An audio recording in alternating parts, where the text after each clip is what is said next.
Ah, the giant. But if you are so friendly, so nice and friendly, Sophie said, then why did you snatch me from my bed and run away with me? Because you saw me, the big friendly giant answered. If anyone is ever seeing a giant, he or she must be taken away hip switch. Why? Asked Sophie. Well, first of all, said the BFG, human beings is not really believing in giants, is they? Human beings is not thinking we exist. I do, Sophie said. Ah, but that is only because you have seen me, cried the BFG. I cannot possibly allow anyone, even little girls, to be seeing me and staying at home. The first thing you would be doing, you would be scuttling around, yodeling the news that you were actually seeing a giant, and then a great giant hunt, a mighty giant look see would be starting up all over the world, with the human beings all rummaging for the great giant you saw and getting wildly excited. People would become rushing and brushing after with goodness knows what, and they would be catching me and locking me into a cage to be stared at. They would be putting me into the zoo or the bumpkin house with all those squiggly hippo dumplings and crocodile dillies. Sophie knew that what the giant said was true. If any person reported actually having seen a giant haunting the streets of a town at night, there would most certainly be a terrific hullabaloo across the world. I will bet you, the BFG went on, that you would have been splashing the news all over the wonky world, wouldn't you? If I hadn't wiggled you away. I suppose I would, Sophie said. And that would never do, said the BFG. So what will happen to me now? Sophie asked. If you do go back, and you will be telling the world, said the BFG, most likely on the telly bumpkin box and the radio squeaker, so you will just have to be staying here with me, sorry, staying here with me for the rest of your life. Oh, no, cried Sophie. Oh, yes, said the BFG, but I am warning you not ever to go whiffling about out of this cave without I is with you, or you will be coming to an ucky mucky end. I is showing you now who is going to eat you up if they is ever catching even one tiny little glimpse of you.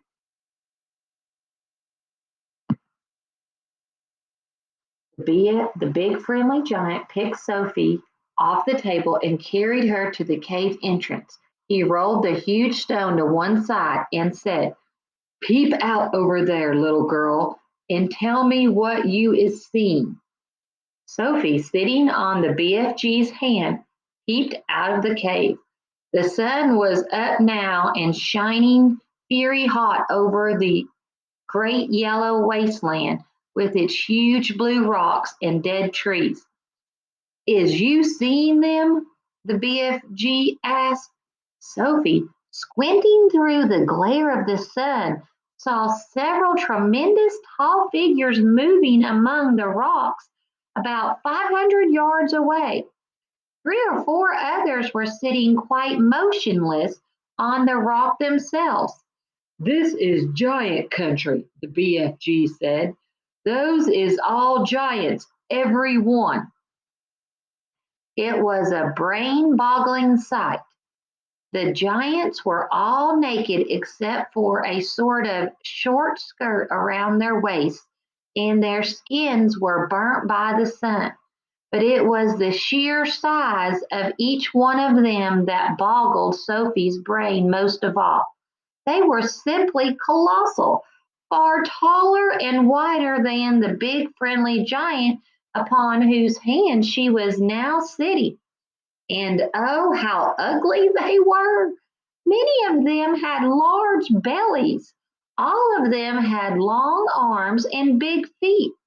They were too far away for their faces to be seen clearly, and perhaps that was a good thing. What on earth are they doing? Sophie asked. Nothing, said the BFG. They is just moochling and footling around and waiting for night to come.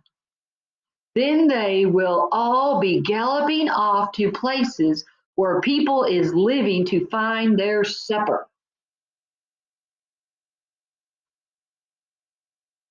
You mean to Turkey? Sophie said.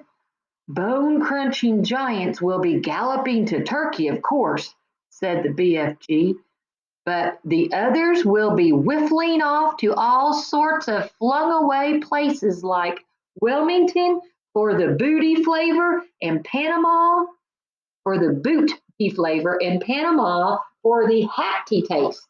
Every giant is having his own favorite hunting ground. Did they ever go to England? Sophie asked. Often, said the BFG. They say the English is tasting ever so wonderfully of crawd scallop. I'm not sure. I'm not sure I quite know what that means, Sophie said. Meaning is not important, said the BFG. I cannot be right all the time. Quite often I is left instead of right. And are all those beastly giants over there really going off again to eat people? Sophie asked. All of all all of them is guzzling human beings every night, the BFG answered. All of them except me. That is why you will be coming to an ucky mucky end if any of them should ever be getting his gogglers upon you. You would be swallowed like a piece of frumpkin pie, all in one dollop.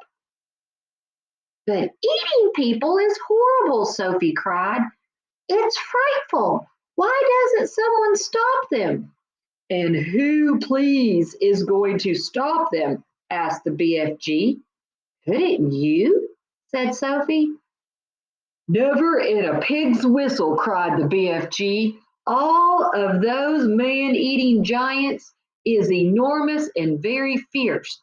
They is all at least 2 times my wideness and double in my royal highness. Twice as high as you? Cried Sophie.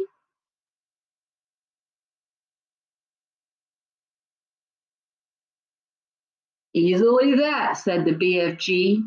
You is seeing them in the distance, but just wait till you get them close up. Those giants is all at least 50 feet tall and huge muscles and cockles alive, oh live. I is the teachy one. I is the runt. 24 feet is puddle nuts in giant country. You mustn't feel bad about it, Sophie said. I think you are just great. Even even your toes must be as big as sausages. Bigger, said the BFG, looking pleased. They is as big as bumble hammers. How many giants are there out there? Sophie asked. 9 altogether, answered the BFG. That means, Sophie said, that somewhere in the world, every single night, 9 wretched people get carried away and eaten alive. More, More, said the BFG. It is all depending, you see, on how big the human beings is.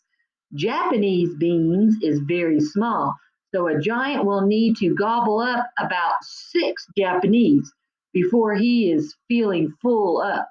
Others, like Norway people and the Yankee Doodles, is ever so much bigger, and usually 2 or 3 of those make a good turkey. But do these disgusting giants go to every single country in the world? Sophie asked. All countries except Greece is getting visited sometime or another, the BFG answered. The country which a giant visits is dependent on how he is feeling. If it is very warm weather and a giant is feeling as hot as a sizzle pan, he will probably go galloping far up to the Frisbee North to get himself an Eskimo or two to cool him down. A nice fat Eskimo is a giant, is like a lovely icicle lolly to you. I'll take your word for it, Sophie said. And then again, if it is a frosty night and the giant is frigid with cold, he will probably point his nose toward the shuddering hotlands to guzzle up a few hot Hottentots to warm him up. How perfectly horrible, Sophie said. Nothing hot as a cold giant up like a hot Hottentot, the BFG said.